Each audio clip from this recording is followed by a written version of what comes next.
Hello, good morning. At least it's morning for me. Got my Starbucks here. I don't know what it is for you, but welcome to the class.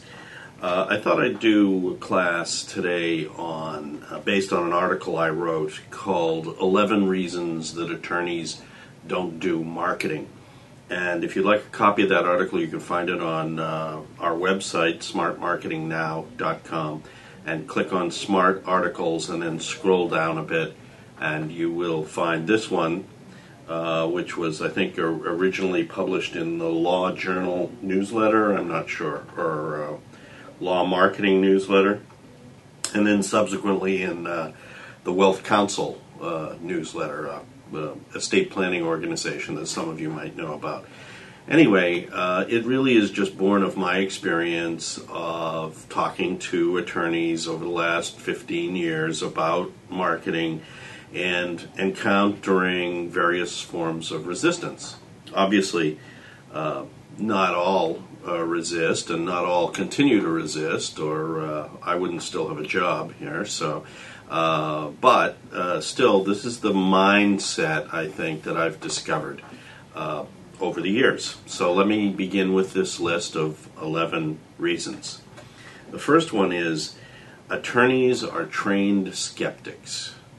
Marketing requires faith and patience. Attorneys like to prod and poke a marketing effort until they can prove to their great satisfaction that there is no way it can work. So, you know, it's kind of funny because it's true that law school and your training as a lawyer really, I think, train you to look at any given proposition and look for the holes in it, look for what's wrong with it, look for what part of the argument doesn't make sense or can't be proved. And I'm sympathetic to that mindset because I am also a skeptic. I'm very much the same way, and anything that I'm going to do or say or write or whatever, I want to subject it to some sort of rigorous counter-argument. The problem is that that mindset does not lend itself very well to entrepreneurship, which is all about taking leaps, taking risks, and so on, a subject we're going to deal with here a little more. Number two, attorneys love to argue. Most lawyers are smart, and when it comes to embarking on unfamiliar enterprises like marketing, they find it difficult to be stupid and benefit from the wisdom and experience of others. I've often had the occasion, it's pretty funny to have litigators as clients. And the first few that I had, it was very, very frustrating because they would argue with me. I mean, they were paying me to be their marketing expert, to give them advice, to guide them in something that they didn't know much about. And yet everything that I told them to do, they would give me an argument about. And couldn't quite figure it out until I realized that this is the way they understand the world, through arguments, Socratic or otherwise. And the attorneys, the way they would behave often was, they would argue with me, and if I could beat them in the argument, then they would do what I said to do. And if I couldn't, then if some part of it required that they take it on faith, then it was a much harder sell. Number three, attorneys are risk averse. The most prudent and safest advice that attorneys give is don't do it. And they live in a universe where mistakes result in liability, malpractice, and large judgments. I think any of us, when we have a sort of image in our mind of the legal counselor who advises the family or the business or whatever, we imagine somebody who is pointing out pitfalls and dangers and ensuring protections and giving conservative, prudent advice. Problem is that developing a business is, in very large part, not about that at all. In fact, it's the opposite. Starting a business, managing a business, which a small law firm is all about taking risks and managing those risks, calculating those risks, and calculating the potential rewards. And in general, there's a sort of exact correlation between risk and reward. The larger the risk, the larger the potential reward. The smaller the risk, the more modest the reward. So there isn't an entrepreneur alive that hasn't taken all kinds of what in retrospect may seem to be insane risks, like, leveraging their credit cards and their parents' credit cards in order to start their business, or selling their car, or all kinds of crazy things, hiring people that they didn't have the money to pay. Entrepreneurs do this kind of behavior all the time, and of course some of them go bust. But we take risks every single day in our lives, as you're well aware. I mean, driving to the grocery store involves a certain amount of risk, but we decide that it's a manageable risk. It's an acceptable risk. And business is like that too. It's just full of risk, and attorneys, generally speaking, don't like that much, and that really holds them back from doing marketing and from growing their business. Item number 4 on my list here in my article is that attorneys often don't know very much about business. And that's why I think, SPU is such a great thing. If I can put in a plug for my home here. The law schools don't teach much about business at all, unless they're teaching business law, unless they're teaching contracts and torts and so on. But they really don't teach anything about having your own business called a law firm and how to develop that business. In general, this is a sweeping generalization, but in general, law schools are preparing people to be junior associates at large law firms. And that probably reflects the reality of what the law business was 30, 40, 50 years ago. Now, however, when you want to go out on your own and be a solo, which is what this university is all about, then you have to know something about business. You really wear 2 hats. With one hat, you're an attorney supplying work product to the firm.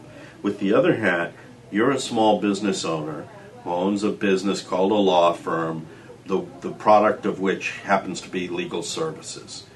But your long-term financial success is going to depend much more on those business skills than it is on the legal skills. The legal skills, much as you might pride yourself on them, are essentially replaceable.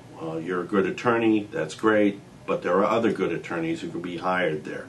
It's the business skills that make the difference. If you have those skills and that ability to grow a business, then you can hire any number of attorneys to do the actual work. So most attorneys don't know the stuff that any high school business student would know about growing a business. I think historically, the lawyers and attorneys and the law profession has sort of conducted itself as if it was a 19th century guild with special rules and special qualifications to belong and stuff designed to keep everybody else out.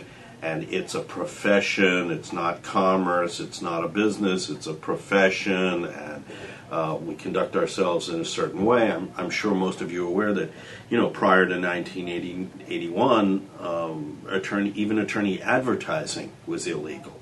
So attorneys are historically very uncomfortable with the very idea of being in business, and therefore a lot of them pride themselves on knowing nothing about it. And they have that sort of absent-minded professor mindset of stumbling around the campus in a tweed jacket, but really not knowing anything about the world of commerce or business.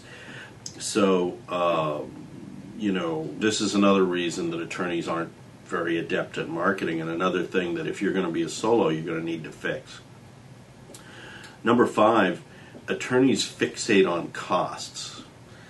I don't know what that's all about. I've never been able to quite figure it out, but because most attorneys tell me, Mark, here's what I hate. I hate when a client comes into my office, a prospective client, and they plop themselves down in the chair in front of my desk, and the first thing out of their mouths is, so what's all this going to cost? And I always, laugh when I get that. And when I'm speaking at conferences around the country, I'll get that a lot. And I always respond by saying, what do you think the first question attorneys ask me about marketing is? What's it going to cost?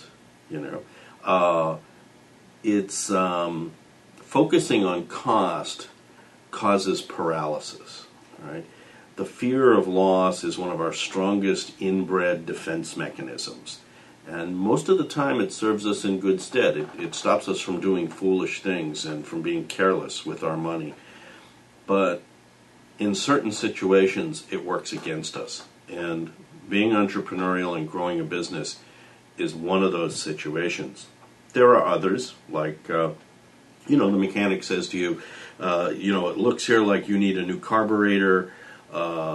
It's going to cost $800. If you don't do it, one day soon your whole engine's going to blow up, and then you're going to have to buy a whole new engine. And you're so cheap and can't stand the thought of spending the $800 that you don't do it. And one day soon your engine blows up, and now you got to spend, $5-10 grand on a new engine. So in that case, the fear of loss, the inability to spend money, has just hurt you. And marketing is a lot like that. It requires an investment. And if you fixate on costs, you're going to be paralyzed, and you're just never going to do it. If you're waiting for it to feel good to spend money and invest in your business, go home now and get a job, because you're never going to be able to do this without spending money. You need to keep your focus on the top line, on the revenue line, on growing revenues. That's where your whole focus should be. You take care of that top line, the bottom line will take care of itself, I promise you. So do not fixate on costs, all right? And think about your own clients, prospective clients when they come into your office. Let's say they need to do an estate plan or something like that. If they fixate on what that plan is going to cost them, it's just going to be too painful to write that check. They might as well just go home and accept the fact that they're never going to do any planning, because it's never going to be free, and it's never going to feel good to write the check to the attorney. And so if you're waiting for that, give it up now. You got to have the ability to spend money if you're going to grow a business. You got to know how to do it. Keep your focus on the top line, on revenue growth. Number 6 on my list of reasons is attorneys like to dither. That's kind of my derogatory term for it. You might say that most attorneys are very high on the Colby Index scale of fact-finding. That's natural to their profession. They like to research things. They like to know all the facts before they take a step. They enjoy, I think, thinking about action more than taking action, because taking action, of course, has attendant risks. So what you end up with attorneys a lot of times is paralysis by analysis.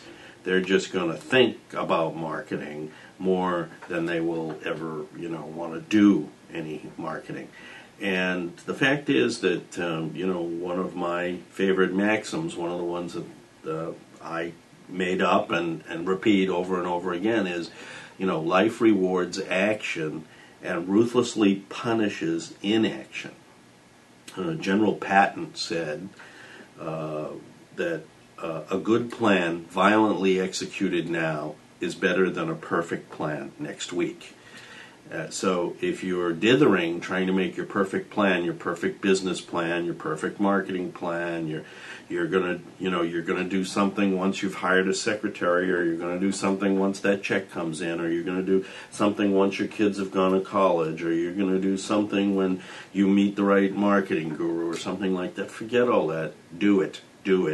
do it. Okay, life rewards action. Stop dithering. Number 8 on my list is attorneys lack perseverance when it comes to marketing. Really when they do start getting into marketing and engaging, any bump in the road will throw them off. Well, I made this perfect plan, and I started on this perfect plan, and then this thing didn't work out, and so the hell with it, And that's not, marketing is messy. Marketing half the time involves, trying 3 things and seeing if anything works. And, attorneys tend to be the kind of people who are very driven to success. They went to school, they got good grades, they went to law school, they passed, this kind of thing. And they can't stand the idea of failure. Well, marketing and business growth is all about failure. In fact, there's a theory of business called fail faster.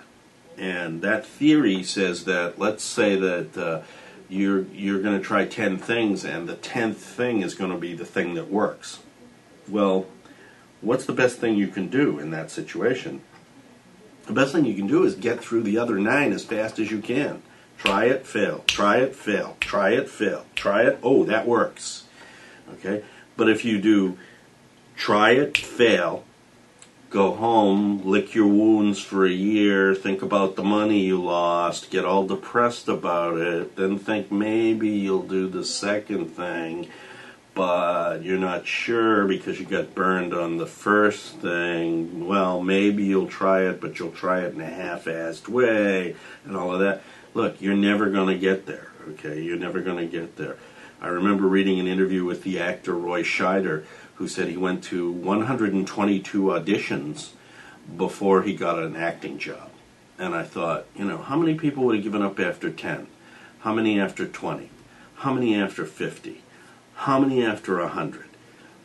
You got to persevere. You got to get on the road and do these things and then keep doing them. All right? You can't be knocked off. You can't be thinking, well, this didn't work, that didn't work. The best thing you can do is find stuff that didn't work. Great. Then on to the next thing. Chop, chop. Don't sit around and brood about it or anything like that. Try it. If it doesn't work, get after it again.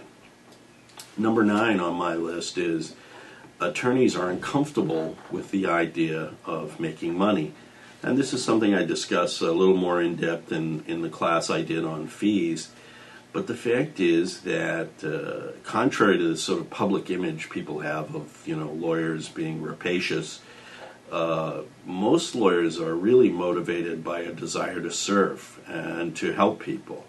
And, given the background of law schools and what they teach that we discussed before, that attorneys are in a profession, that they're not in a business, they're not in commerce, and so on, a lot of attorneys are just very uncomfortable about even admitting in private conversation that they're motivated by a desire to make money, or a desire to make lots of money, or a desire to have a great lifestyle, or a desire to retire, or anything like that.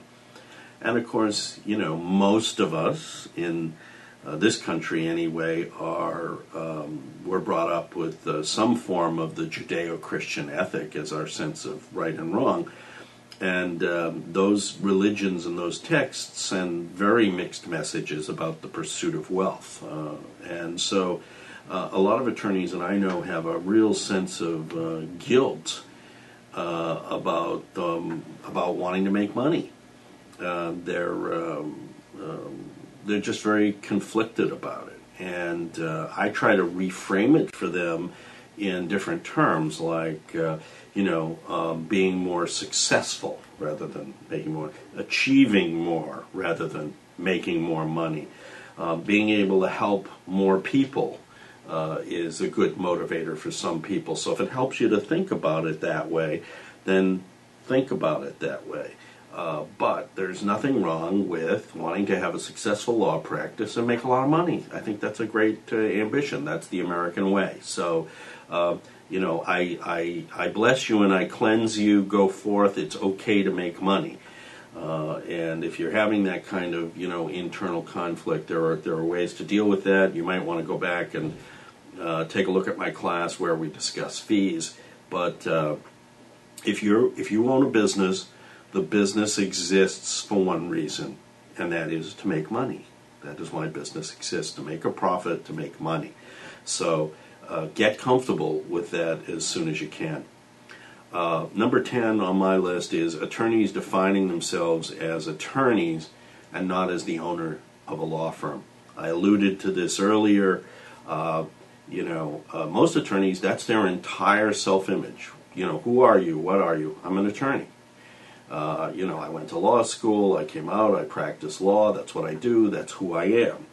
Well, if you're a solo, you got another who I am, and that is you own a small business. And you got to put on that hat. You got to be comfortable with the things that business requires. You got to learn business skills and learn to be that.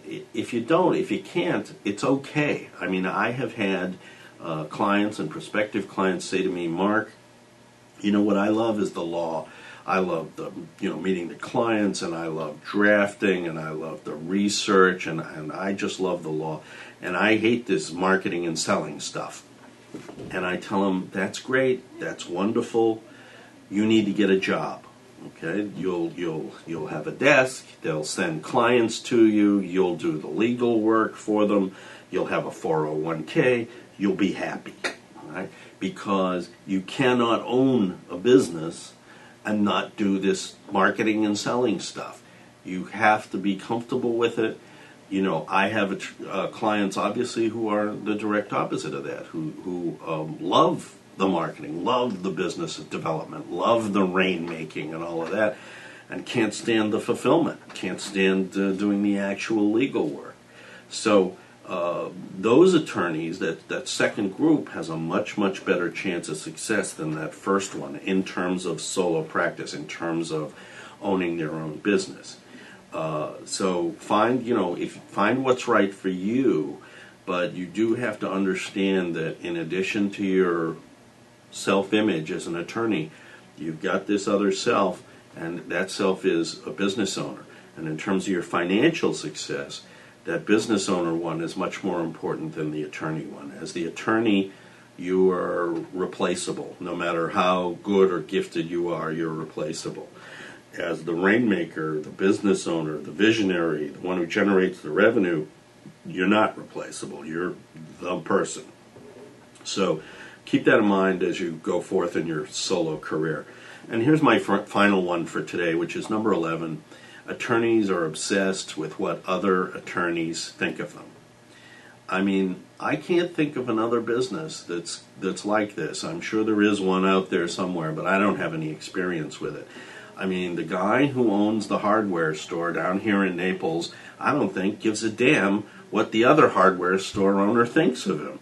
He's competing with that guy, and he's trying to do his best to grow his business and do a good job and exist as well or better than that guy down the street. But he doesn't care what his opinion is.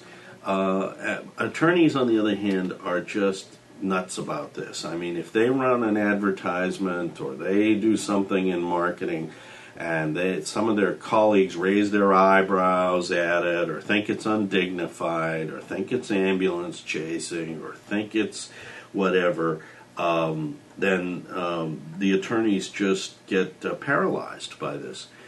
I met with one time with a lawyer who was part of the ethics panel on a state bar association. And of course, they have to oftentimes approve, direct mail pieces or advertisements or any marketing efforts by attorneys. And this particular gentleman told me that 95% of the ethics complaints received by the Bar Association are by one attorney against another. Not from the public complaining about lawyer marketing or efforts, but by one attorney against another, Freddie's breaking the rules, teacher, kind of thing. And he told me they throw those right in the wastebasket in general. If they get a complaint from the public, they're all over it, but this stuff about one attorney against another is crazy. So I don't know, what the root origin of that is, but attorneys just go nuts with, what other attorneys think of him or her. And it can be very, very inhibiting and very, very self-destructive. I tell my clients, look, if anybody says anything to you about whatever we're doing together, I want you to roll your eyes and say, oh my God, it's those crazy marketing people I hired. Put it on our shoulders, and if that makes you feel any better. I mean, the same way that you, as attorneys, I'm sure, often will say to your client, blame it on your mean attorney, if they're worried about that kind of thing. So I urge you, of course, to follow all the rules, all the ethics constraints that you guys operate under. I wouldn't urge you for a minute to break any single one of those. However, I urge you likewise to not sit around and obsess what those other unsuccessful attorneys think about you. Although another aspect of that I find, aside from the unsuccessful ones, is that attorneys of a certain age, I'm 59 years old, but attorneys who might be in their 60s or even their 70s or whatever, have worked their whole lives, have developed this great practice, they make a ton of money, they're really sitting on a gold mine in a lot of ways, and some young attorney comes out of school or leaves a firm and starts their own solo practice, and that young attorney's got to make some moves, be aggressive to start growing their business. And the older successful attorney sniffs at that and says, oh, he shouldn't do that, it's undignified, blah, blah, blah. Well, that's easy for you to say. You're sitting on a pile of money, you've had a great successful career, you're not out there trying to start something. So, plug your ears, don't listen to the other attorneys, don't listen to anybody that might think that anything you're doing is too aggressive. Go out there and be aggressive, and I promise you that the rewards from your success will far outweigh the sting of any criticisms. So that's today's lesson on 11 reasons that attorneys don't do marketing. In my next lesson, I'm going to talk about common marketing mistakes and how you can avoid them. So thanks very much for your attention to today's class, and I will see you next time.